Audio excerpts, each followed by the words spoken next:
Non-Monogamy Help is a podcast where your questions about open, non-monogamous or polyamorous relationships are answered. Our host, Lola Phoenix, will consult a licensed therapist with over a decade of experience to address your problems. Names and locations have been changed or censored to keep your questions anonymous. You're listening to Non-Monogamy Help, the podcast. Welcome to episode 42 of the Non-Monogamy Help podcast. I'm Lola Phoenix. Please send your questions to nonmonogamyhelp@gmail.com and they'll either be read in the podcast or the column anonymously. You're more than happy to specify which.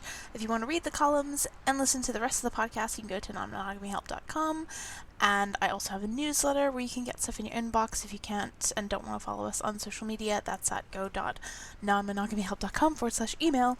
And we are on Twitter at nonmonogamyhelp. If you would like to support the columns and the podcasts, it would be amazing if you would become a patron. Even $1 a month helps support the daily running of the columns and the podcast, and it just shows a general vote of support. Even you can do that by going to patreon.com/LolaPhoenix, and if you donate $5 or more a month, your name, with your permission, will be read at the end of the podcast.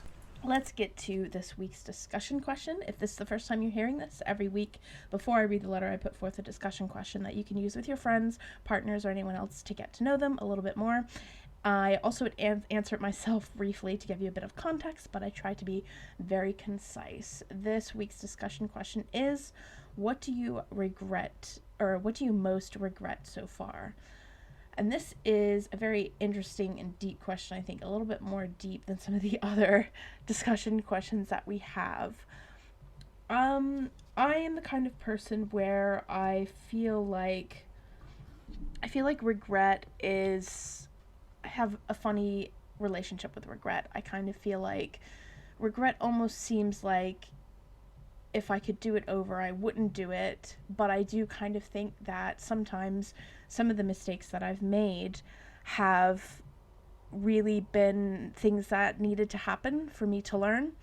Obviously, I don't like the mistakes that I've made that have hurt other people because I have made those mistakes. I think most of all, thinking about it now and thinking about some of the more recent mistakes that I've made, I think that there are kind of two things that I don't necessarily regret, but that I wish I could have recognized sooner. And the first one of those is that just because I am a person that is on the asexual spectrum or feels very much like I am not as experienced as other people my age, or that I got into things a lot later in life than most people did, I believed that because sex as a topic made me so uncomfortable that I was always going to be the most uncomfortable person in the room, and that I was always going to have to push myself to get to other people's level of comfort in order to, be cool. And I wish that I would have learned earlier that I'm not the only one who's uncomfortable in the room, and actually my pushing myself to try and be cool and trying to be okay with things led to me ignoring obvious signs that I was uncomfortable with the situation, and also believing that other people couldn't be uncomfortable. And the result of that was that I ended up pressuring someone into, thinking that they had to have sex with me in a situation when I didn't mean that, obviously. And if I would have just thought that, hey, not everyone is cool as a cucumber and you're the only one that's freaked out, and you don't have to pretend to be okay with everything, and you don't have to push yourself to be okay. You can listen to some of your boundaries. And, if I'd have done that earlier, then I think that, I would have avoided hurting that person. And I'm still really sorry for the fact that I hurt that person, and I don't know if that person will ever forgive me.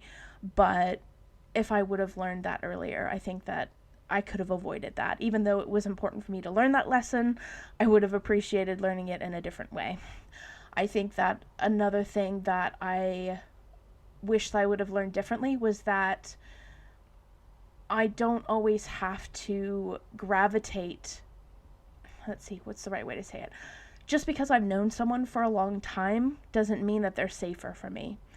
And I think that's been a very hard thing that I've been trying to learn recently, is that I just assume that people that I have been in friendships even friendships, not even necessarily just relationships, but I just assume that people that I've known for longer are automatically safer for me, are automatically fit to be close to me, or fit to be in more of an intimate relationship with me. And that isn't always true. And I think what I've done in the past is I have, in times when I've lost connections, or I've lost friends, or I've lost something, I've kind of basically just taken the next person that I know and try and basically promote them to a different level of friendship without them knowing and without them really agreeing to that. And I guess I wish that I could have understood that it's okay for me to feel a little scared around new people. It's okay that new people take a bit more energy out of me, and that, just because I feel safer around somebody doesn't mean that they're going to treat me nicer. And there are probably a lot of people who are new and maybe are a bit scary, who are safer than people who are maybe I'm more familiar with but don't necessarily have my best interests at heart. So yeah, a bit of a heavier discussion topic for this week, but I think it's important, and I wouldn't necessarily say that I regret, because I don't know, I don't like the word regret. I feel like it's a word that, I don't like the mistakes that I've made that have resulted in people feeling pain, and I would never want to do that again. But at the same time, I did do it. It did happen, and there's nothing I can do to change that. And I think if I regret anything, it's the fact that they feel pain, and I don't want other people to feel pain. So that's kind of what I regret. But those are kind of the things that I wish that I would have learned earlier, so that those situations would have been a lot different. So yeah, again, let me repeat the discussion topic. It's, what do you most regret so far? So yeah, let's get to this week's letter.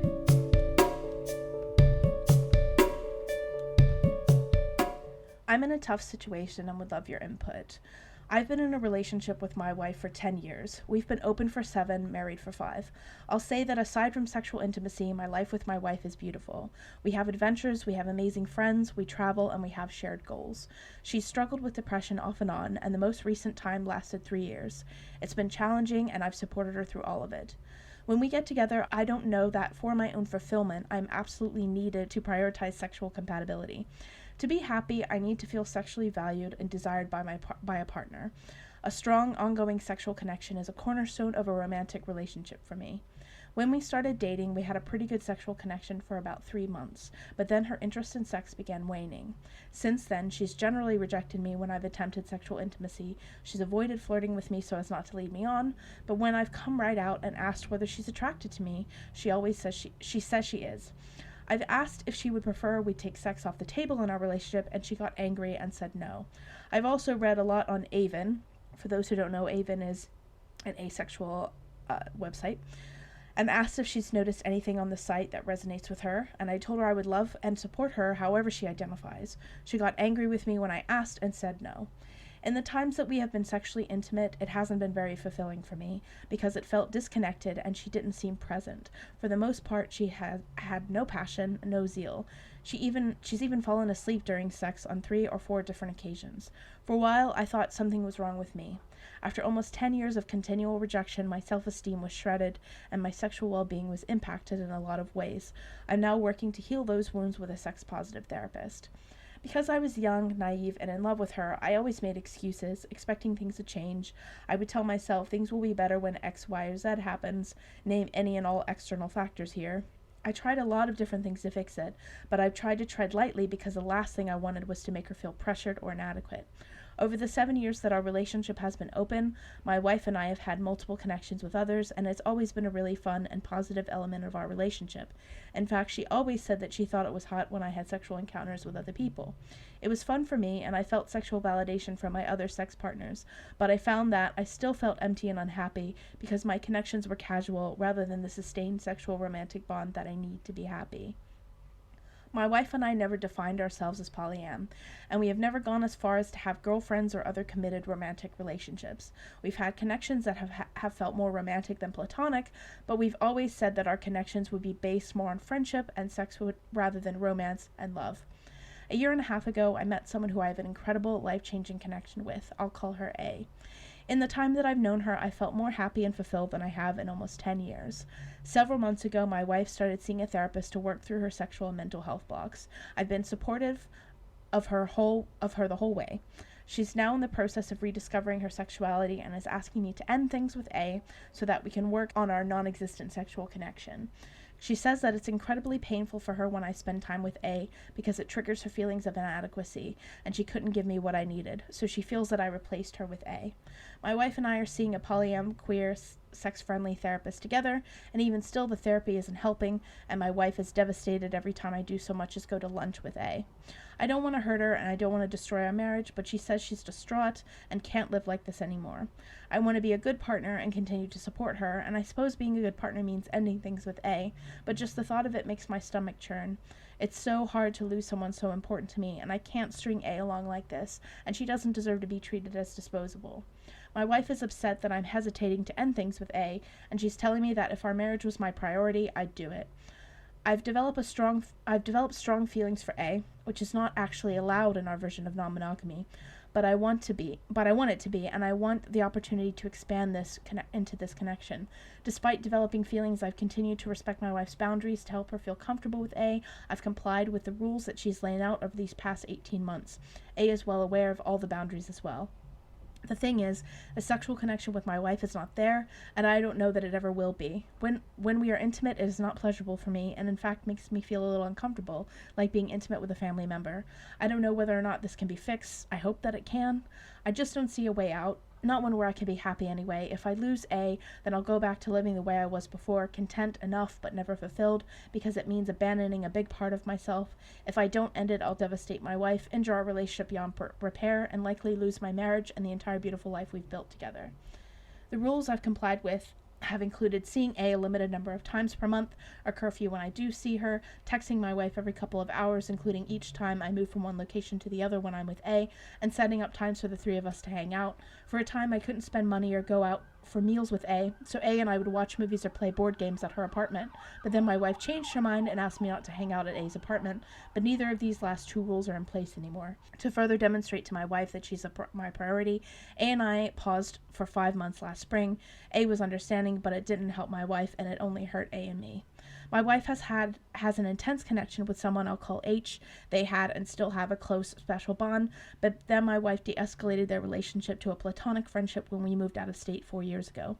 At the time, she told me it was because she wasn't feeling it anymore. Now she's revealed that it was incredibly difficult and painful for her to end things with H, and that she only did it to prioritize me. I was going through a rough time with the loss of a friend. I never asked her to do this, and I never would have. Last weekend, we were all at a wedding together, and my wife expressed an interest in reconnecting sexually with H again. I gave her my blessing because I truly do want this for her, but when I bring up A, my wife tells me that she can have this with H because A is a different situation.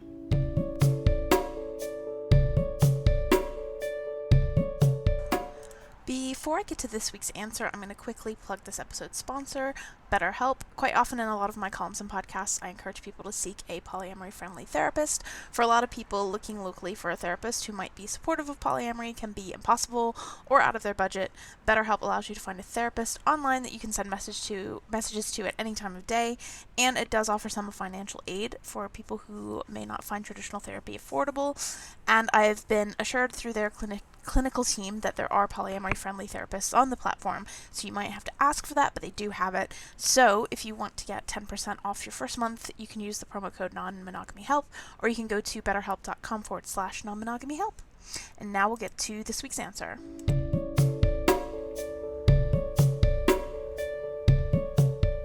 So, this is an incredibly unfair situation.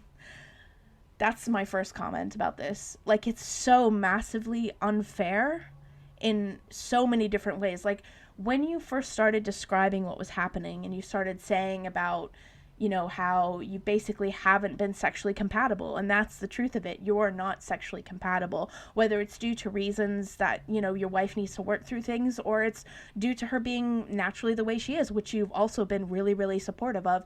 You just aren't sexually compatible, and you've tried your best to, to work through this, and yet it's never enough.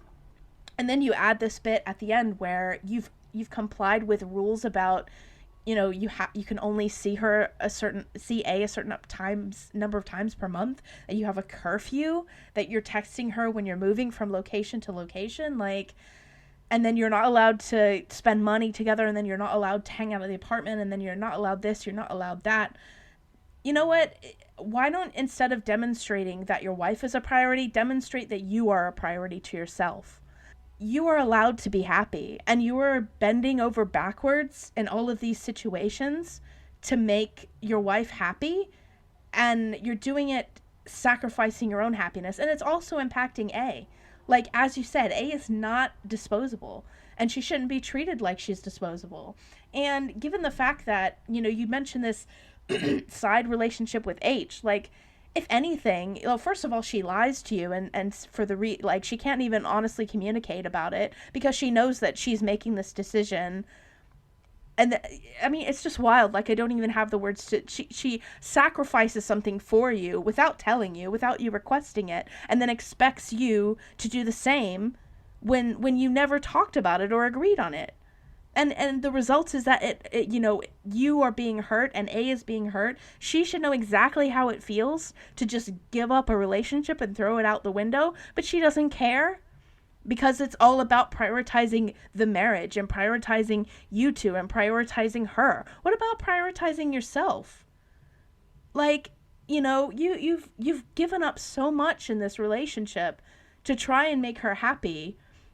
And it's not even about the sex anymore. Like, here's the thing. Like, if you had come to me to ask for advice about rules in starting off, I would have told you to stay the hell away from rules that say, I won't fall in love with somebody, because I don't think that's realistic. So it already kind of got off on the wrong foot. But it has now become something where you're just literally not allowed to have anything that makes your wife feel slightly uncomfortable. And unfortunately, sometimes things make people feel uncomfortable, and I can understand why that freaks people out, but she's just kind of like dictating what you're allowed to do with other people. Now you can't even talk about A. You can't even go out to lunch with A without it being you ripping her heart out. And it's not fair. Like, it's just fundamentally so unfair. The situation is just, I'm like angry on your behalf by how unfair this situation is.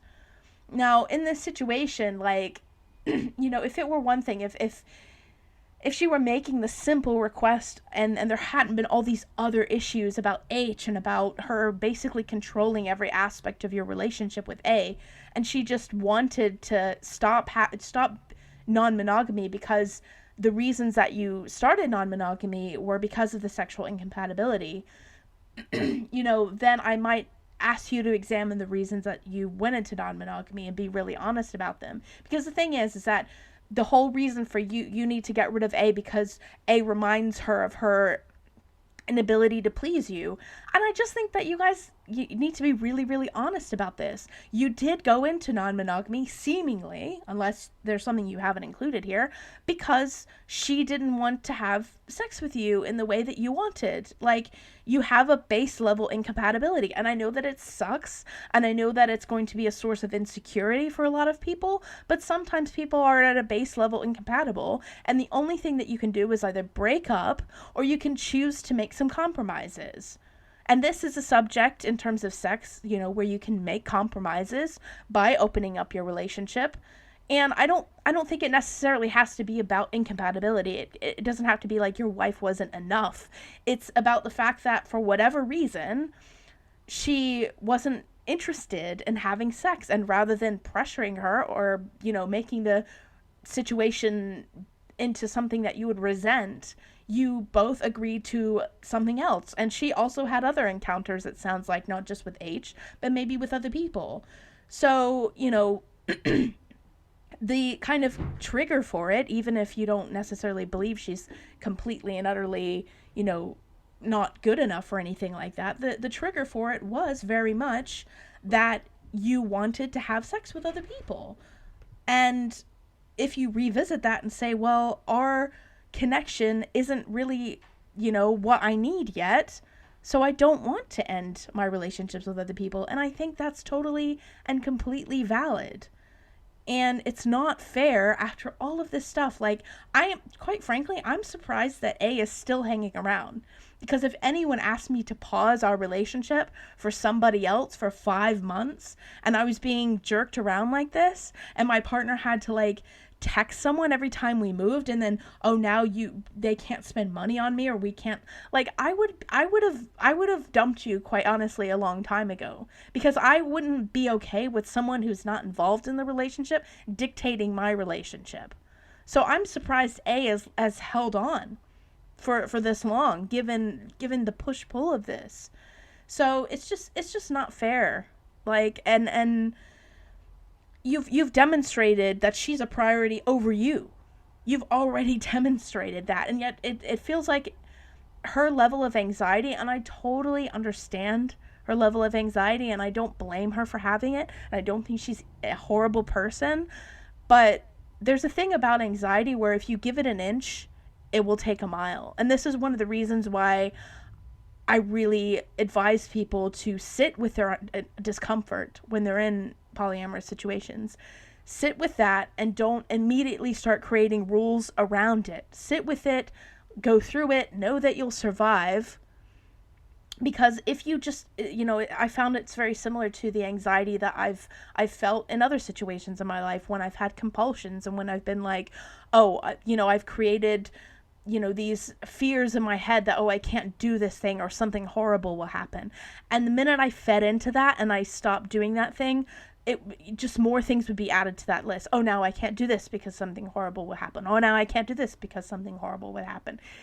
Feeding my anxiety or validating it never made it go away. It only just helped it grow.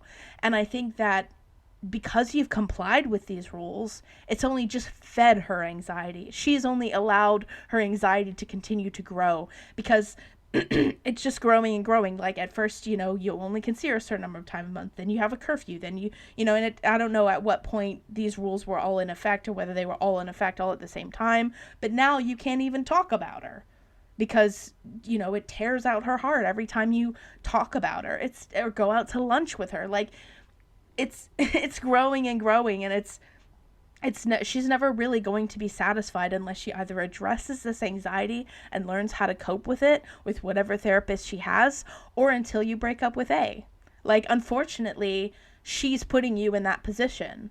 And you throughout this whole letter, like, you're trying to be a good partner and you're trying to prioritize her, and you're like, it's so sad because she's not doing that for you in this situation. The only time when she's actually prioritizing you is when you don't even ask for it. And she's making herself into a martyr for a cause that no one asked her to be a martyr for. So it's not a fair situation. And unfortunately, unless your wife decides to address her anxiety, I don't know is that there is a situation where everything's going to work out fine. I think that you need to put your foot down and prioritize yourself. Okay? Stop prioritizing her, stop prioritizing the marriage, and prioritize yourself.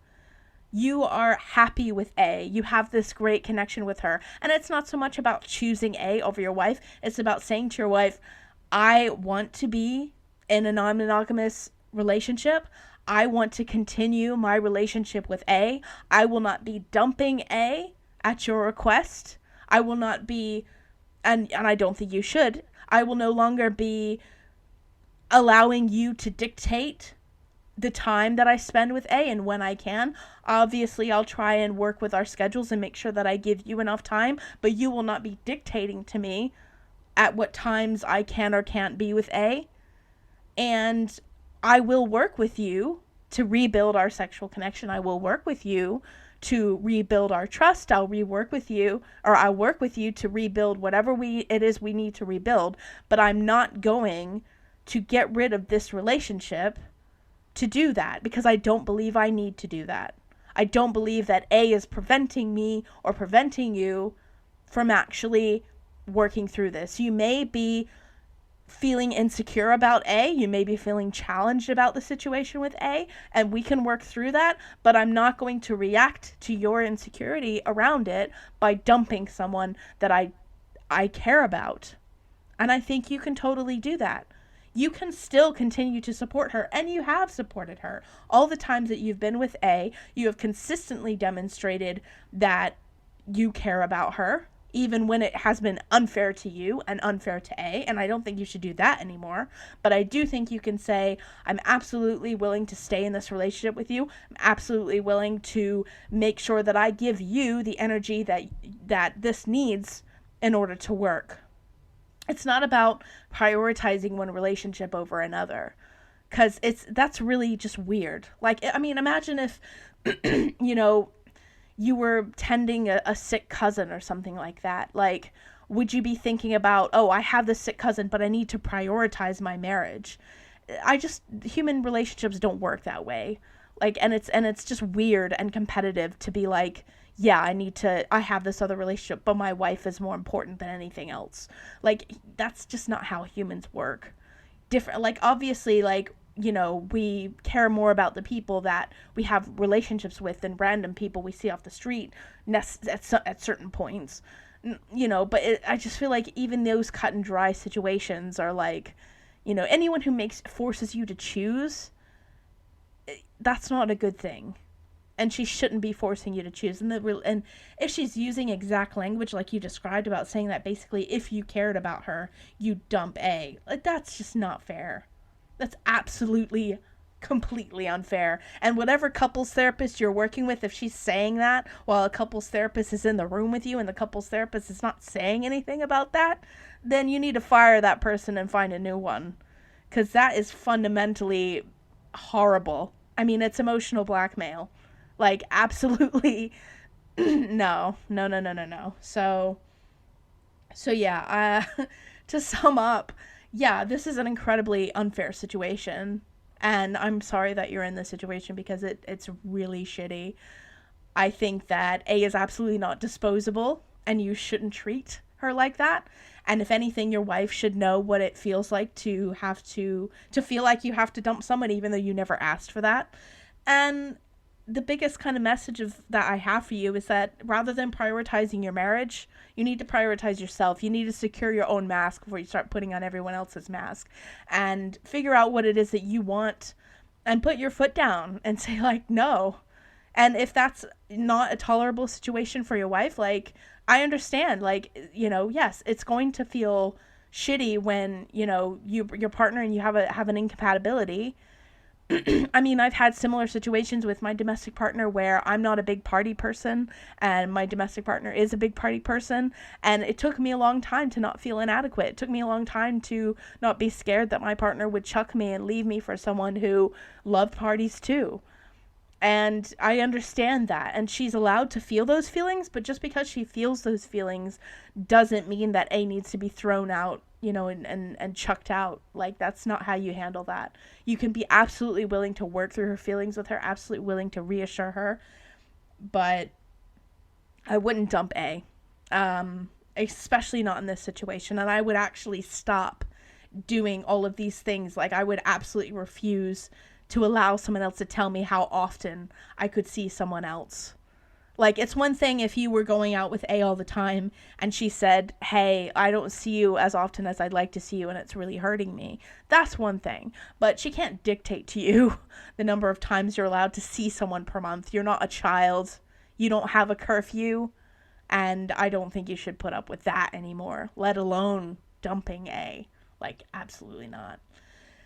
So yeah, I'm sorry. I'm kind of very frustrated on your behalf. It just seems like you've done so much. You've bent over backwards for this person, and then they have the audacity to say to you that you need to dump this person or else you don't care about me. Like, wow, that's horrible. Yeah, and I'm really sorry again that you're in this situation. But yeah, I don't think you should get rid of A. I think you should put your foot down, figure out what your wants and needs are. I think you know what they are. Put your foot down, and unfortunately, if it means that, you know, your wife can't be with you anymore, then maybe that is the way that things should be, unfortunately, because, you know, someone who clearly isn't prioritizing you, I don't know if it's worth it, to be honest. Even I know it seems hard because you put 10 years of your life into this situation, but don't do something for a sunken cost fallacy. And look that up. It's basically the idea that like you've already put so much into this, you have to keep putting things into it. Like, okay, 10 years, that's a long time, but just as I said in the beginning of this episode, didn't even mean for it to be necessarily related to the letter today, but just because you've known someone for longer doesn't mean that they have your best interests at heart. So yeah, I hope this helps, and good luck.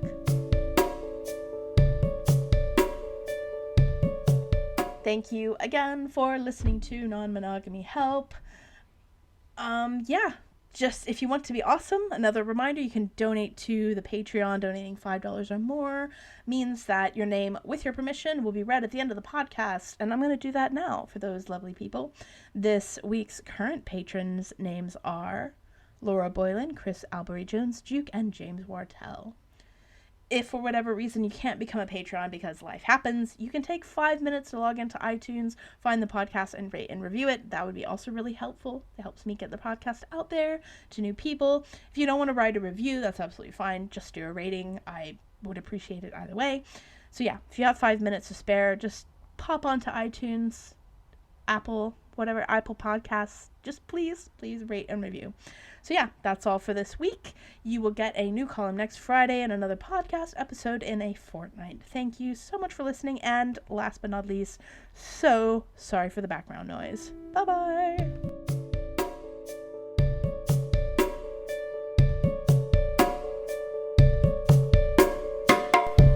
You've been listening to Non-Monogamy Help. Our podcast music has been provided by Chris Albury-Jones at albury-jones.com, and the art was made by Dom Jung at domduong.com. Thank you for listening.